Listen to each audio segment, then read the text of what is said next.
Hello, welcome to HITC Sport. I am the Irish guy and...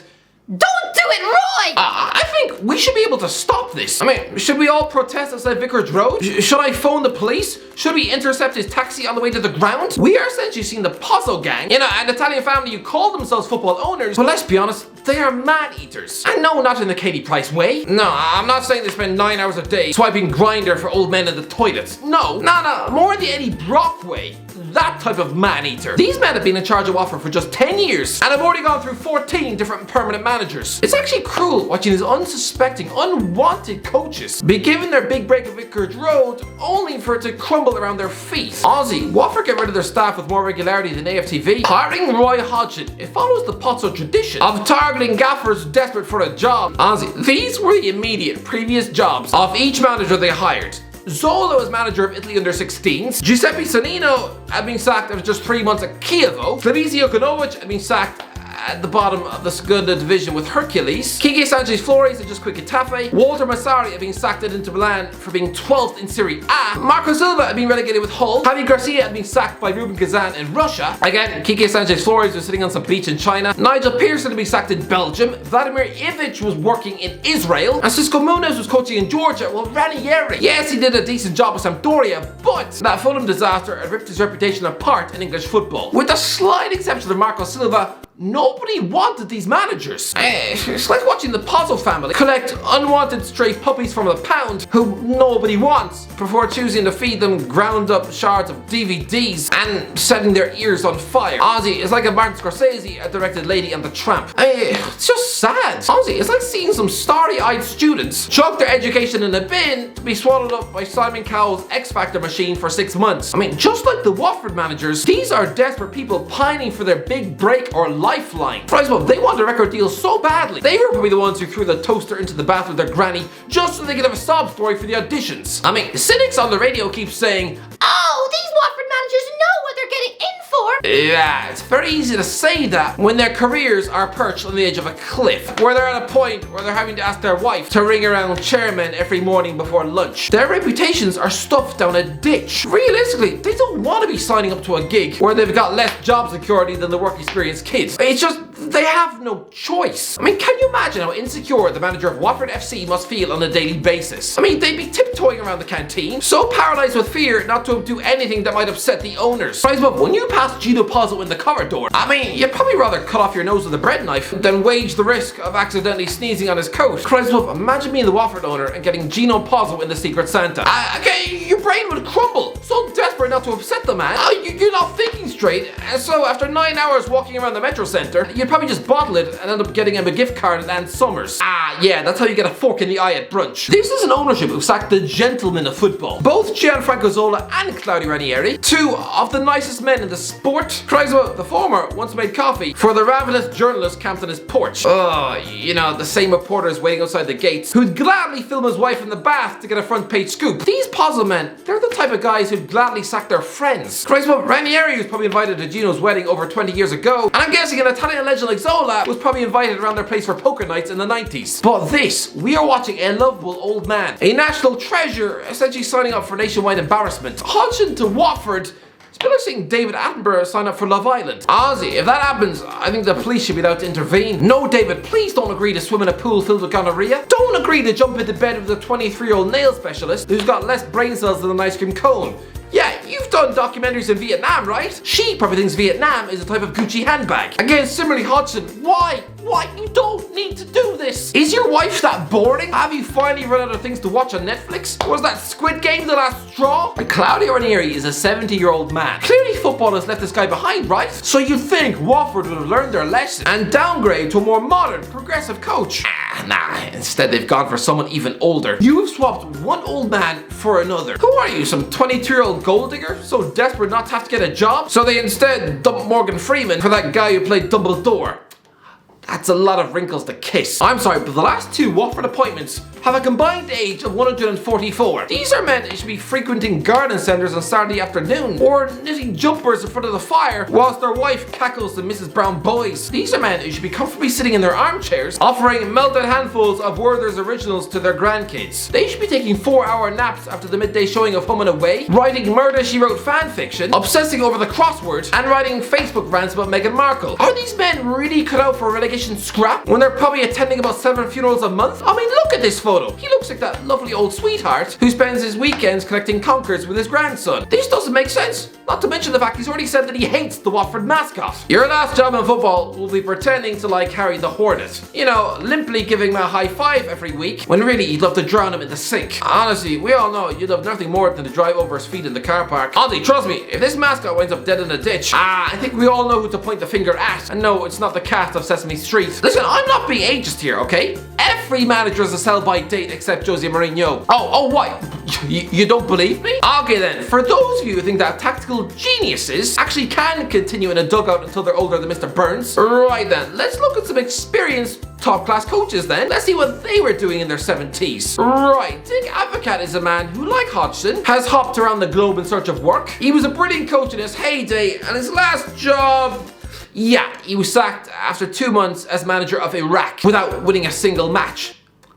He's 74. Who else? Gus Hiddink, another expert in international management, and also he's coached the likes of Real Madrid and Chelsea. Well, at 75, says here he was coaching the binmen for Curacao. Harry Redknapp, a brilliant coach in his day, yes. 5 years ago, he's been laughed out of the dugout at Birmingham City before jumping into the celebrity jungle with the Vamps. This is a man who once battled for the same England job with Hodgson. Both men of a similar age going through the same grueling interview process. And yet last season, he was assistant coach to Jonathan Woodgate, someone with the tactical brains of blended sawdust. The only job Redknapp can get these days are cameos in EastEnders. See what I'm saying? Hiring men in their 70s does not work. Find me an example of a time when that's ever worked. This isn't me being ageist, it's just the facts. This is like someone agreeing to marry Judi Dench and hoping to get her pregnant.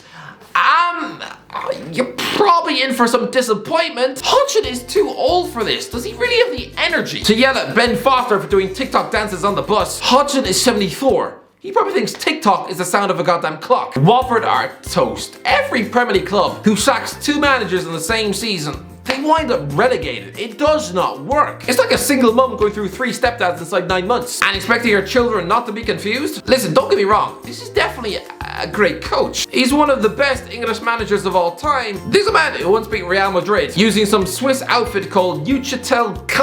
It sounds like a brand of ear medicine you'd find on a pharmacy shelf in Mamersons. There's a man who once knocked the great Inter Milan out of the Champions League with some Swedish village called Malmo. Christ, but before he turned mainstream by accepting the Fulham gig in 2008, this man was a football hipster's wet dream. Ozzy, he's a former Maidstone and Carshalton athletic left back who went on to coach the likes of Halmstad BK, IK Oddevold, Orebro SK, Grasshoppers, Copenhagen and Viking. Ozzy, looking at that CV, I'm guessing Alfie's mouth would fill up with saliva. You know, in the same way as if Jonah Hill looks at a barbecue. But I think the most incredible stat about Roy Hodgson is this. This man has been working as a manager non-stop in this cutthroat industry since 1976. Only 4 owners of football clubs have actually sacked him in nearly 50 years as a coach. Binned by Bristol City in 1982, then Blackburn in 1998, Liverpool in 2010, oh yeah, and Udinese in 2001. Guess who the owner was? Jim Paolo Pozzo. You are a man who prides yourself on getting sacked once a decade, so why on earth would you return to the man who spat you out like a melted Milky Way? I mean, Hodgson was one of the most distinguished coaches on the planet, and yet back then, in 2001, the Pozzos fired him after just 6 months, just days before Christmas, apparently because of this interview. Hodgson was quoted in an English report as saying, "Obviously I'm very happy to be back at this level of football, but I could have chosen a better club to come back to." He also said that he and the players were not as well supported as we should be. Here's what Pozzo said about that. "They were comments that hit me right in the heart," explained Pozzo after Udinese's 2-1 win over Verona yesterday. "I believe that the club does not deserve this kind of criticism. Udinese could and should have suffered less than it has this season." He added, "Despite this, we've always put our faith in the coach. I must confess that Mr. Hodgson has not repaid this trust. If he wishes to be consistent through to the end, then I suggest he understands what will be the consequences." Right, well, it's like being lectured by an Italian mafioso. It sounds like that opening scene in The Godfather. Oh, you come to me on the day of my daughter's wedding and you don't even call me godfather. Praise well, Gianpaolo Pozzo. You managed to successfully fall out with one of the nicest men in football after just 20 weeks. Hodgson is that friendly old man. You know, you can throw a hot coffee in his face, you know, chuck bricks at his car, and he still give you a goofy smile. He's like the Croydon Ned Flanders. These two already have a history of a terrible working relationship, so it's like if Jeremy Clarkson links up to do a Christmas special with the BBC. No! I almost feel like we need to take a stand against this. We are clearly watching the downfall of a football addict. I'm sorry, but if you saw the town drunk sitting in the back of Sunday Mass drinking vodka out of his shoe, I mean, would you not intervene? Would you not at least tell the priest? I mean, having said that, he might be too busy smelling the altar boy's feet, but still, this is a lonely old man who clearly hates his wife. Please, Roy, no! You were nearly laughed out of football 6 years ago. If you had never been given another job again, then sadly, you'd just be remembered for that Euro 2016 collapse. All of your 40 years of management, all of your incredible achievements would have been tossed in the bin, and instead, this is how we would remember you. The fact that you managed to rebuild your career and reputation to bow out on a high after 4 quality years of work at Crystal Palace. Well done, sir! Walk away with your head held high. Now you don't have to worry about being laughed at in the nursing home or quivering every time you buy turkey dinosaurs in Iceland. Who are we kidding? He's a multi-millionaire. Clearly the man food shops and M&S, but still, this is one job too many, just like Sam Allardyce last season. I mean, he just had to bite at that West Brom gig, didn't he? He couldn't say no. All he managed to do was single-handedly delete his proud record of having never been relegated. I mean, just like Hodgson, he managed to recover from England's shame to rebuild his career at Crystal Palace.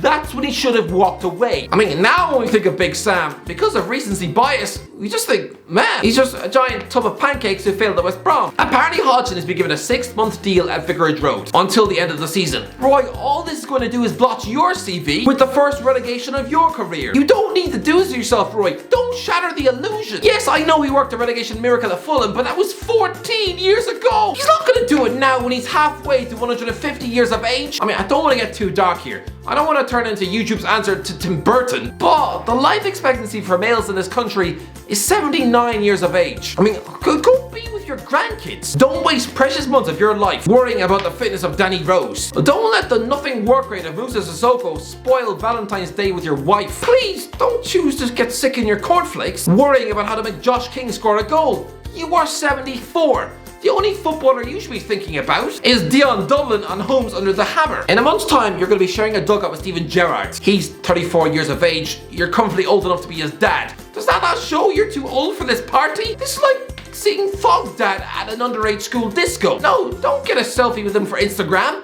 Call the bastard police. Hodgson is only 40 years older than the current Arsenal boss.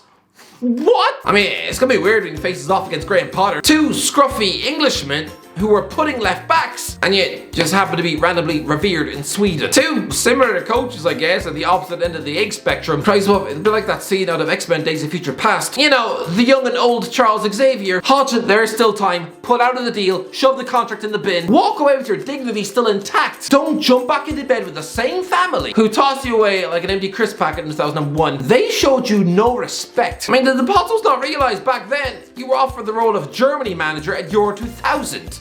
Honestly, Hodgson, don't do this to yourself. Poor Roy. He just couldn't say no. Anyway, that's it for this episode. So what do you think? Alright, let me know. Is this going to be a disaster? Let me know. If you enjoyed the video, don't forget to like, subscribe, and as always, I'll talk to you in a while.